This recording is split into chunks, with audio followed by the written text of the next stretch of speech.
Hello friends, welcome to నప్షిర్ kitchen. చాలా సింపుల్గా స్నాక్స్ ఐటమ్ అండి. అన్ని ఇంట్లో ఉండే పదార్థాలతోనే తక్కువ నూనెలో టేస్ట్ అయితే చాలా అంటే చాలా బాగుంటుంది. ఒకసారి తప్పకుండా ట్రై చేయాల్సిన రెసిపీ అండి.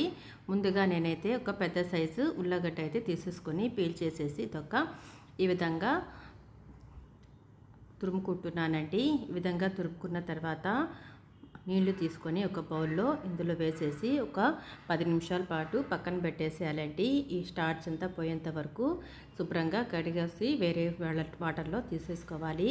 తర్వాత ఒక సర్వింగ్ బౌల్ తీసేసుకొని 1/2 కప్ వరకు గోధుమ పిండి, అలాగే 2 టేబుల్ స్పూన్ వరకు క్యాప్సికమ్ ముక్కలు, 2 టేబుల్ స్పూన్ వరకు క్యారెట్ ముక్కలు, ఆనియన్ ముక్కలు 2 టేబుల్ స్పూన్, జీలకర్ర 1 స్పూను, అలాగే కారం అయితే 1 టీ స్పూను, సాల్ట్ కూడా 1 టీ స్పూను, చిల్లీ ఫ్లేక్స్ కూడా 1 టీ స్పూన్ తీసేసుకున్నాను. లాస్ట్గా కొత్తిమీర కూడా వేసేసి అంతా కలిసే విధంగా ఒకసారి బాగా కలుపుకోవాలి.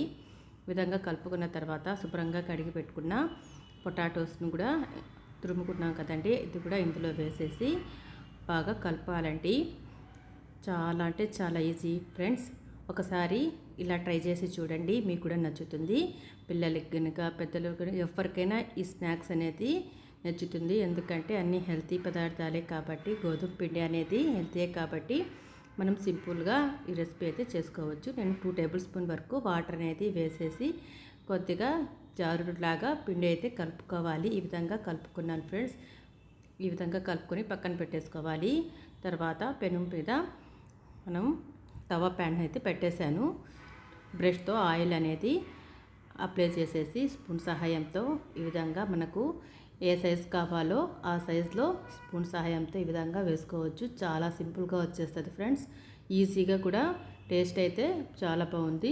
పిల్లలకి కనుక స్నాక్స్ బాక్స్లో ఇలా కనుక పెట్టించినట్లయితే చాలా బాగా ఎంజాయ్ చేస్తారు తిని. మరి ఎంత బాగుంటుంది ఫ్రెండ్స్. నా వీడియో కనుక నచ్చినట్లయితే తప్పకుండా లైక్, షేర్, సబ్స్క్రైబ్ చేయండి.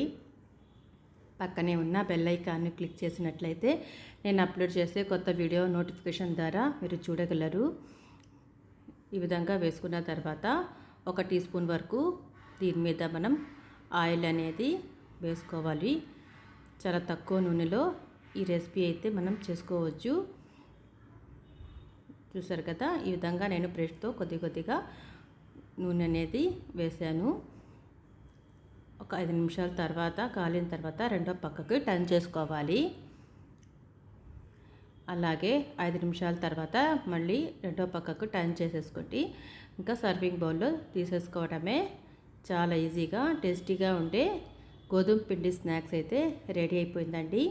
ఇలాగే మిగతా పిండిని కూడా ఈ విధంగా వేసేసుకొని మనం సర్వ్ చేసుకోవడమే. చట్నీతో కానీ కచప్తో కానీ నార్మల్గా కూడా ఈ స్నాక్స్ తింటే చాలా బాగుంటుంది. ఇంకెందుకు ఆలస్యం, మీకు నచ్చింది కదా, ఒకసారి ట్రై చేసి కామెంట్ ద్వారా తెలియజేయండి. ఈ వీడియో చూసినందుకు థ్యాంక్ యూ.